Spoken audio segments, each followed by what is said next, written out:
Oh, PPh 4 Ayat ayat 2. 2. Berarti ada 3 PPh yang wajib, 4 ayat 2 kalau teman-teman masih di bawah 4,8. Yes. M per tahun, 21 sama 23. 21 sama 23. Itu 3 yang paling umum ya? 3 paling umum. Nah, sebenarnya banyak 1, 2, 3, 4, 5, 6, 7 ada ya? Banyak, ya. Sebenarnya banyak. Belum lagi kalau teman-teman ada impor.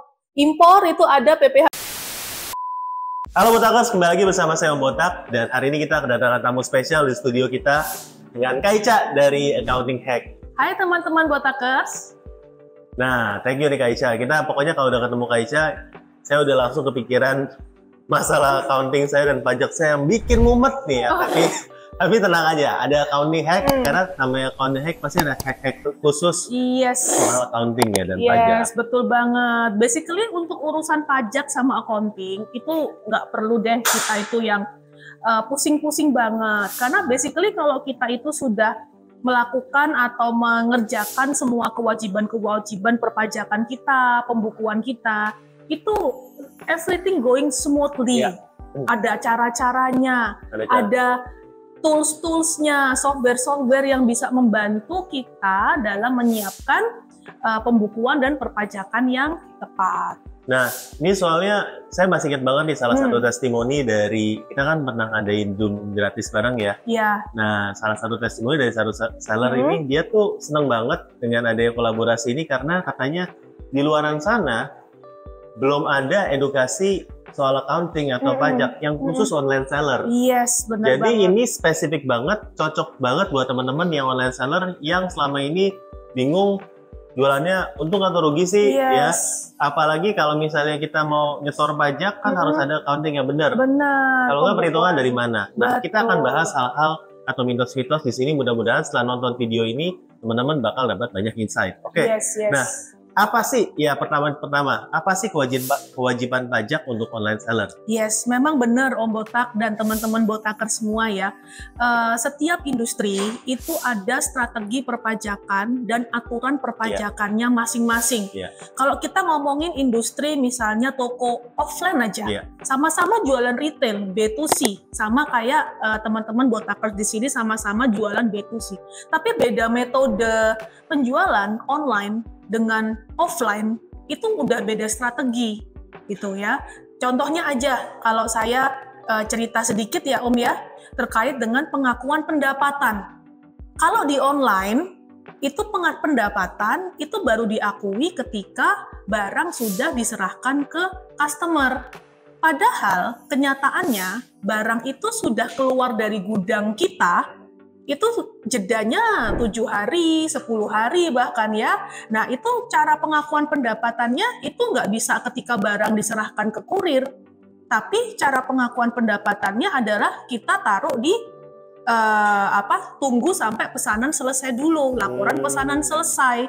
Gitu. Kalau kita ngakui pendapatannya itu ketika barang diserahkan, nanti omset kelihatan tinggi sekali, belum lagi resiko retur, gagal COD, dan lain sebagainya. Itu salah satu contoh aja dari sekian banyak contoh ya. Nah, terkait dengan kewajiban perpajakan yang untuk khusus untuk online seller, memang ada macam-macam Om. Yang pertama, itu adalah PPh 21. PPh 21. PPh 21 itu khusus kalau teman-teman punya karyawan ya dan punya penggajian. Apalagi kalau teman-teman PT atau CV, PPh 21 itu SPT-nya harus kita laporkan tiap bulan. Meskipun gajinya karyawan kita itu masih di bawah 5,4 ya, tapi tetap laporannya aja.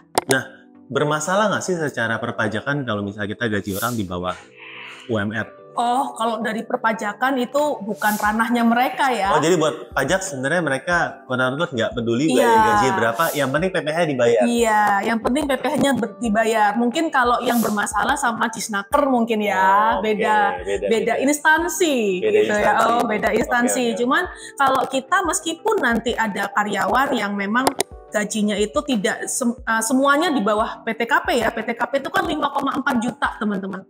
Jadi kalau misalnya gaji rata-rata berapa sih? 3, apalagi yang tukang packing itu 2 juta, 3 juta. It's okay, kita laporkan aja. Tujuannya apa? Supaya nanti kita bisa mencocokkan antara SPT tahunan, biaya gaji di SPT tahunan dengan SPT masa PPh 21 yang bulanan itu. Dan memang ada ini Om, aturannya memang kalau ada keterlambatan pelaporan SPT masa PPh 21 itu dendanya lumayan 100.000. Berarti ini untuk khusus teman-teman yang udah punya PT sama CV ya? Yes, betul. Ada PPh 21. PPh 21. Selain dari gaji, PPh 21 dari mana lagi? Dari freelancer. Kalau karyawan kan gaji tetap. Ya kan? Nah, kalau misalnya teman-teman ada menggaji vendor-vendor jasa, yang vendor jasanya itu adalah perorangan. Jasa konsultan, foto biasanya, foto produk, endorse juga masuk. Iya, endorse, apalagi kalau si endorsementnya ini adalah orang pribadi, itu kita wajib potong PPh 21-nya. Nah, kalau dia nggak mau? Ya, kita tetap harus potong, Om. Kita minta dokumen kayak NPWP. KTP aja cukup rasanya, KTP, NPWP. Kalau misalnya dia nggak mau, ya demi melaksanakan kewajiban kita ya, biasanya ini saya sarankan untuk kita tumpangkan ke karyawan kita. Gitu, kita laporkan, yang penting kita potong gitu. Karena kalau kita nggak potong, dendanya kan ikut siapa? Ikut kita. Tumpangkan ke karyawan maksudnya, jadi kita pakai nama karyawan? Iya, pakai nama karyawan. Tapi dia harus lapor penghasilan dong kalau kayak gitu? Pasti, nah kita kan bisa bantu urusin Om. Karyawan kan biar, istilahnya dia kita bantu laporkan juga, karena kan kita ikut pakai NPWP-nya dia. Oh, jadi memang kalau untuk kita endorse itu sebenarnya tetap ada PPh 21 yang harus kita bayarkan. Betul, dipotong. Kalau dia nggak mau dipotong, kita harus tetap bayar on top gitu ya.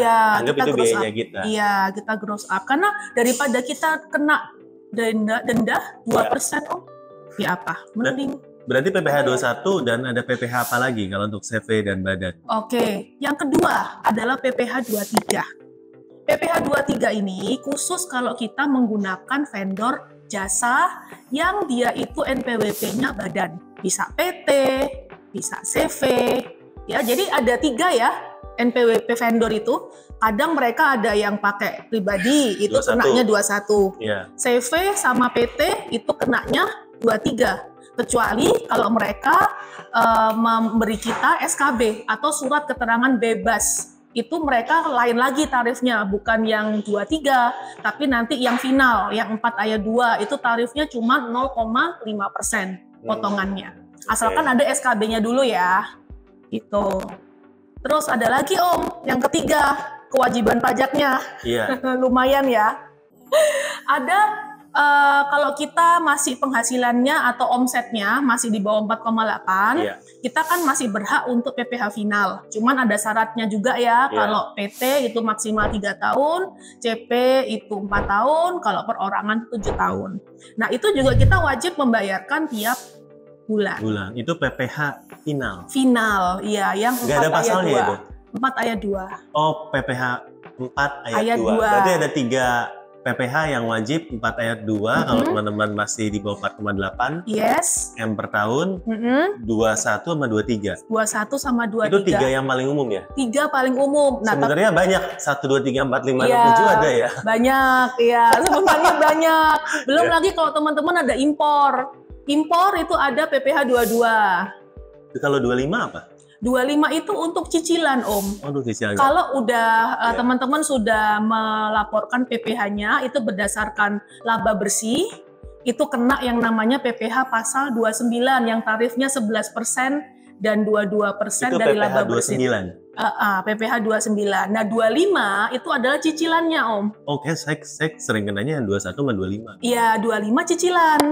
Karena tiap bulan kan harus cicilan cicil. Tiap bulan sama karyawan 21. Iya, 21. Jadi saya seringnya suruh bayarnya 21 sama 25. Sama 25. Oke, tapi kalau Om ada vendor jasa itu tetap wajib dipotong. Iya, 23 atau 21. Nah, mungkin teman-teman udah mulai bingung ya sekarang ya. Karena ini buat PT sama CV. Berarti kalau buat pribadi apa yang mereka harus ketahui? 4 ayat 2 aja berarti.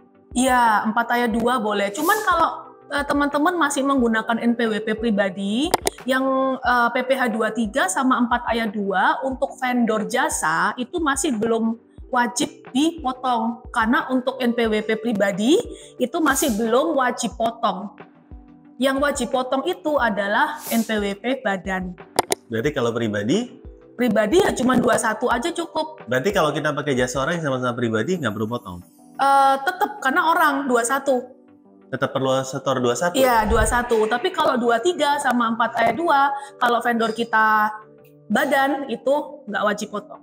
Wah, kelihatannya ini cukup rumit, tapi teman-teman nggak perlu khawatir karena nanti kita bakal ada video yang lebih detail bahas mengenai pasal-pasal ini ya. Tapi teman-teman bisa dapatkan khususnya teman-teman botakers yang intermediate, karena di sana untuk kelas-kelas yang dengan Kak Ica ini ada kita masukkan, kita upload di sana supaya teman-teman bisa lebih dalam lagi untuk paham. Yes.